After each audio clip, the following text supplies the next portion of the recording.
Alright guys, just about to make a cup of coffee, but I thought I'd do a quick video today on getting to grips with money.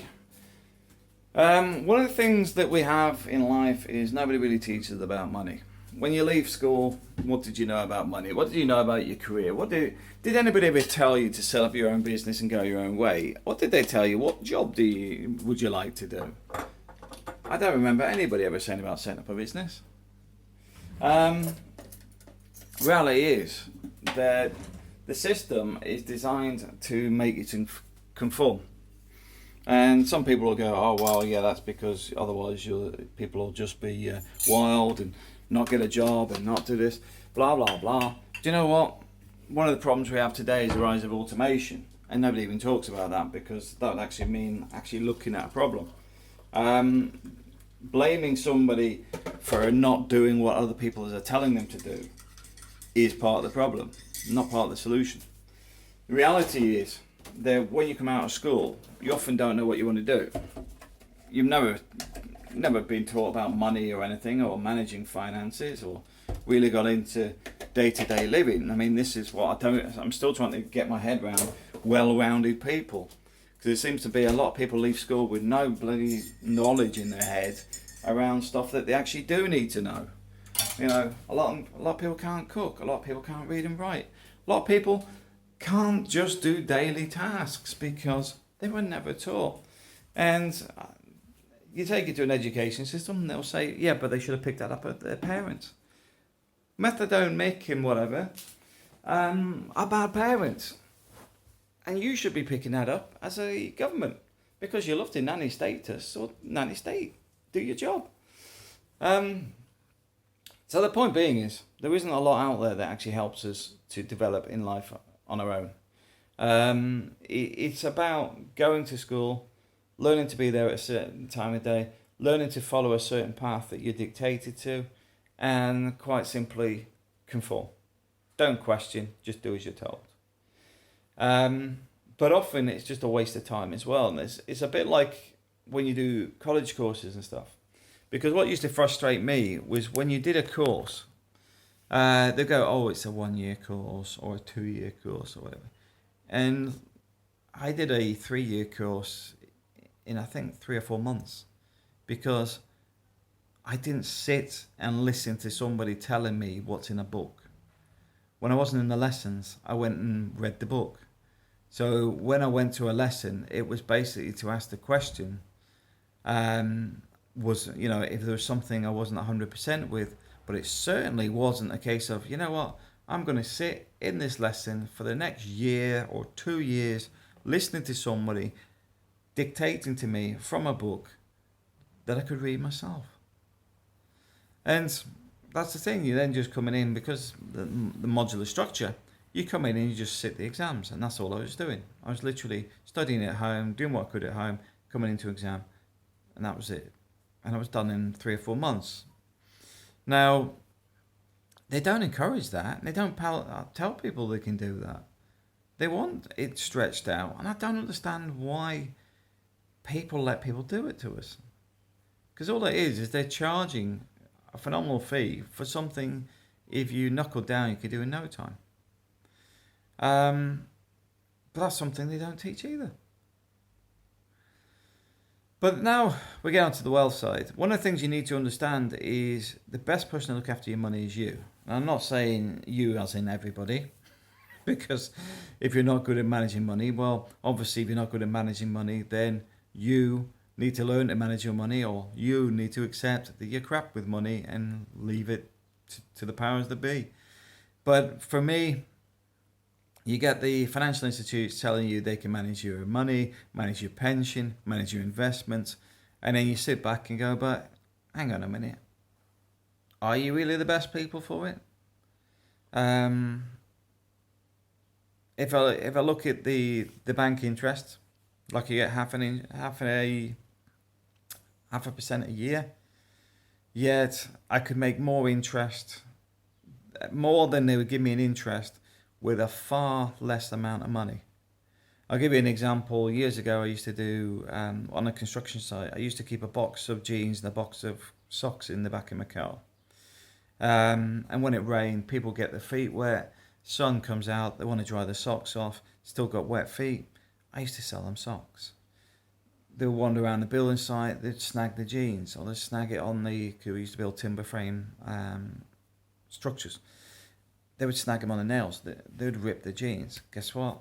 £5 for a pair of jeans. The point being is, I doubled my money within a week, and I just kept the stock in the car. That paid more interest than the bank would ever pay me, on a lot less money. So the point being is, a lot of time you have the opportunities there. They don't teach you to look for opportunities. And that's where I think a lot of people need to focus, is actually looking at where you can actually find opportunities. I'm looking at t-shirt printing at the moment. I'm looking at doing more maintenance work and stuff in this area, because obviously we're focusing on being in Spain full time. So part of that is actually going out there and hunting down some of the stuff that we could be doing full time. And that's another thing they don't recognize, is utilizing your time properly. So like this week and last week, I've had a holiday. I've basically done not a lot, still been potting around doing stuff, but I've not been focused on making everything happen, because quite simply, I've still got money coming from the UK. Until all that's in the bank account, I'm not too fast. But reality is, even then, I've sat and done some t-shirt designs, did a bit of research on it, did a bit of research on people that can print in the area, and been looking at other options. But reality is, a lot of people don't look for it because they get too embedded in the day-to-day stuff. Yet it's the opportunities that people don't look for which are the most prosperous. I mean, when people talk about crypto, you'll hear all the negative stuff about it, and the financial institutes hammering it. Well, of course they are. Because it doesn't matter if you're a small or a big investor. They don't want you in crypto. What, you mean a financial institute that charges broker fees and everything else on stuff they're already set up on, and they're on a win-win? Why would they want you to be able to do crypto on your own? Are you crazy? But also, they're entering the markets themselves anyway. They're just not telling you about it. They'll sit and say one thing and do another, because they're like that. That's the thing. You've got to realize that you've got to look at things for yourself. You've got to find other ways to manage your own money. I'm not a fan of pensions, for example. You know, people go, oh yeah, well you're paying into the pension and you get this. Hang on a minute. How much money have I put into my pension fund?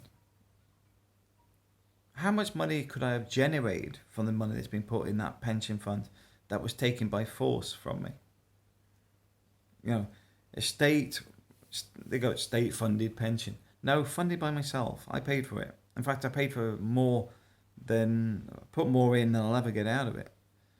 And that is the grim reality. A lot of these things is you're making somebody else wealthier. You're not making yourself wealthier. And that's why you need to change some of this and look at, how do I make myself wealthier? I recognize these people for who they are. They're just there to live off my back. It's a bit like when you hear this crap from some of these companies that do stuff to you. I mean, my kids did this thing where they upgraded the Netflix account because there was somebody else viewing it. So they got one click to upgrade my account. Now they know it's not me watching it, and I'm bill payer. What gives them authority to charge me for something somebody else did? And you'll see it a lot where they go, for your convenience. You're being missold on a daily basis. The spam email is all part of the same circuit. A lot of this is the way marketing is evolved into a far more aggressive beast. This is why when you look at the elections and the Brexit stuff, and they're going into how Facebook in that was involved, the reality is they're taking information, they're analysing everybody, and then they're focusing on what those specific dynamics feed on. They do it on purpose. And one of the main battle lines here is keep in control of your own information. One of the things I've started doing is I put up a separate email account for anywhere I sign up on. Because quite simply, I need to go in there and approve something, like, yes, this is my email.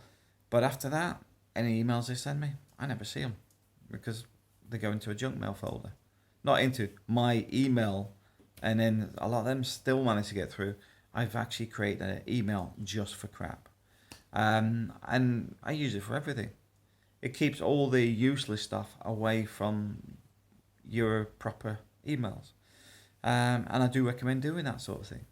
But anyway, thanks for watching.